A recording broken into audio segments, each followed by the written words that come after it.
ക്യാൻസറിനെതിരെ പൊരുതാനായി Calicut city service സഹകരണ ബാങ്കും MVR cancer സെന്ററും സംയുക്തമായി അവതരിപ്പിക്കുന്ന ക്യാൻസർ ചികിത്സാ സഹായ പദ്ധതിയാണ് mass care.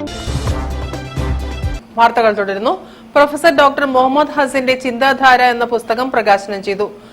Goa governor PS Sreedharan Pillai സാഹിത്യകാരൻ UK കുമാരന് നൽകി പ്രകാശന കർമ്മം നിർവഹിച്ചു. പ്രമുഖ മനഃശാസ്ത്ര തത്വശാസ്ത്ര വിചക്ഷണൻ പ്രൊഫസർ ഡോക്ടർ മുഹമ്മദ് ഹസന്റെ 20ാമത്തെ പുസ്തകം ചിന്താധാര പ്രകാശനം ചെയ്തു.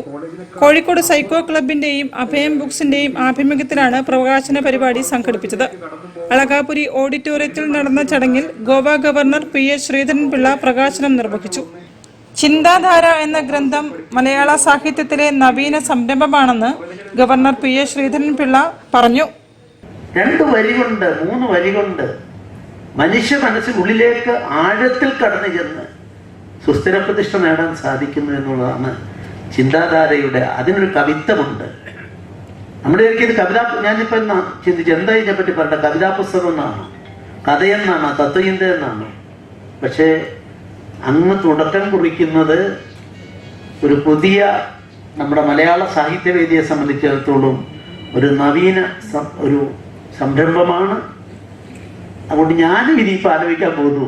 കുറുങ്കവിത എഴുതി പരാജയപ്പെട്ടെങ്കിലും കുറുങ്കവിത ഇപ്പം തത്വചിന്തകളും രാഷ്ട്രീയ ചിന്തകളും ഒക്കെ ഇതുപോലെ എഴുതിയാൽ പുസ്തകം വിജയമാകുമെന്ന് കണ്ടപ്പോൾ നവാസ് എന്നെ പറ്റി പറഞ്ഞു, ഇത്രയും പുസ്തകത്തിന് എണ്ണമൊക്കെ പറഞ്ഞു.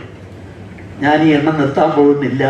ഈ പുസ്തകം പോലെ ഞാൻ ഇനി കുറെ എഴുതാനായിട്ട് ആഗ്രഹിക്കുകയാണ്. സാഹിത്യകാരൻ UK കുമാരൻ പുസ്തകം ഏറ്റുവാങ്ങി.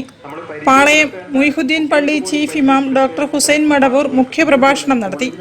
പത്രപ്രവർത്തകൻ നവാസ് പൂനൂർ ചടങ്ങിൽ അധ്യക്ഷത വഹിച്ചു. സംഘാടക സമിതി ജനറൽ കൺവീനർ AV ഫർദിസ് ആമുഖ പ്രഭാഷണം നടത്തി. ആറ്റക്കോയ പള്ളിക്കണ്ടി പുസ്തകത്തെയും ഗ്രന്ഥകർത്താവിനെയും പരിചയപ്പെടുത്തി.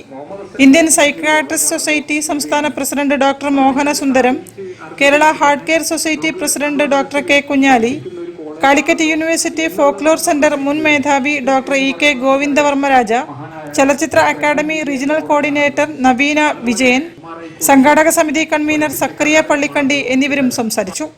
ഗ്രന്ഥകാരൻ പ്രൊഫസർ ഡോക്ടർ മുഹമ്മദ് ഹസൻ മറുപടി പ്രസംഗം നടത്തി. News bureau, Kozhikode. കോഴിക്കോട് കുറ്റ്യാടി റൂട്ടിൽ തുടരുന്ന ബസ് പണിമുടക്കിൽ വലഞ്ഞ് യാത്രക്കാർ.